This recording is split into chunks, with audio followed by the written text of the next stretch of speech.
In a community where girls' education is often seen as a path to marriage, caregiving, and childbearing, a new generation is rising to challenge that narrative.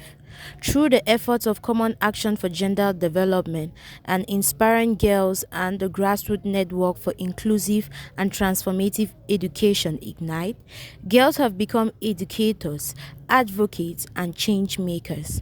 These girl hosts have taken to the streets, schools, homes, speaking boldly to parents, boys, teachers, and community leaders about the power of educating girls for growth, empowerment, and leadership. In this video, we bring to you their voices, their stories, their victories.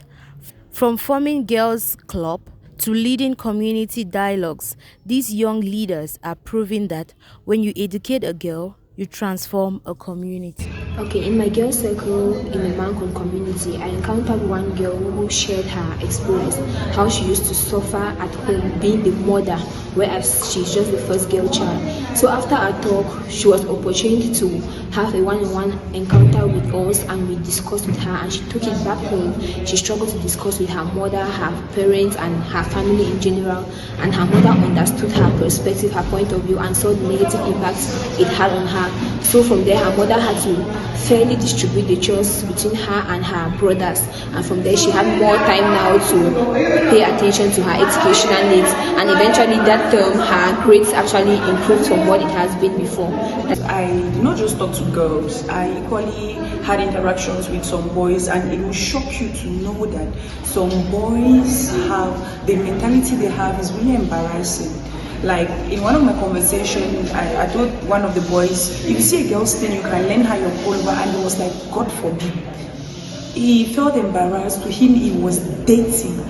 But after having communicated with him and letting him to know that it is not a disease, it is not a sin, it is not death, but it is what makes human. Now, they think differently, to a point where now he can actually move to a store and get a sanitary pad for his sister. So it was after these conversations that he now got the knowledge of how to assist his siblings when they are on their floor.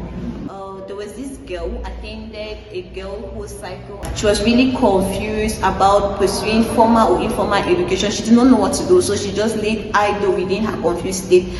After holding a girl's cycle with her, we discussed, we shared our stories, we learned and we unlearned. After, at the end of the cycle, the girl came back to me and said she has finally decided what to pursue. After going through a one-on-one discussion with her, she found out that it's better she pursue informal education than formal education, because she thought that that's where she's going to bloom.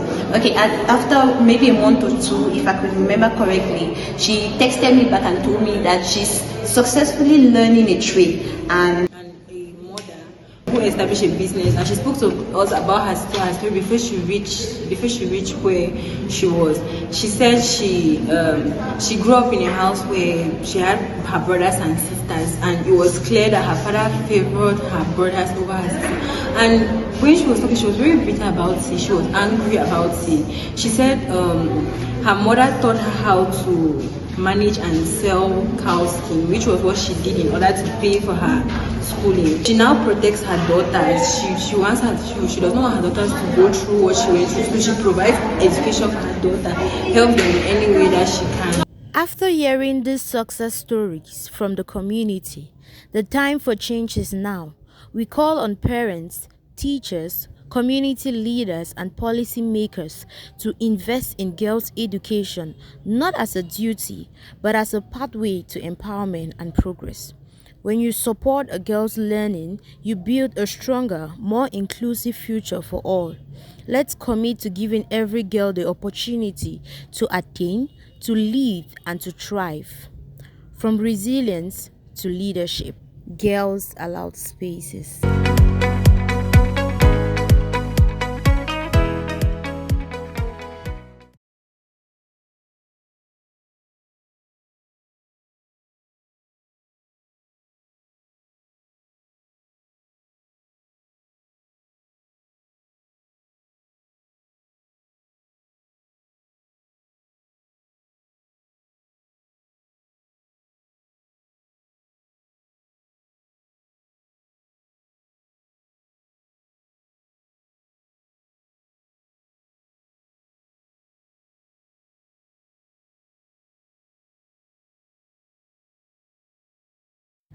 After hearing these success stories from the community, the time for change is now.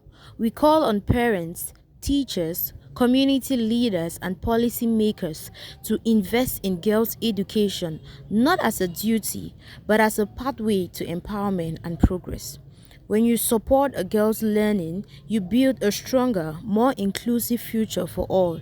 Let's commit to giving every girl the opportunity to attain, to lead, and to thrive. From resilience to leadership, girls allowed spaces.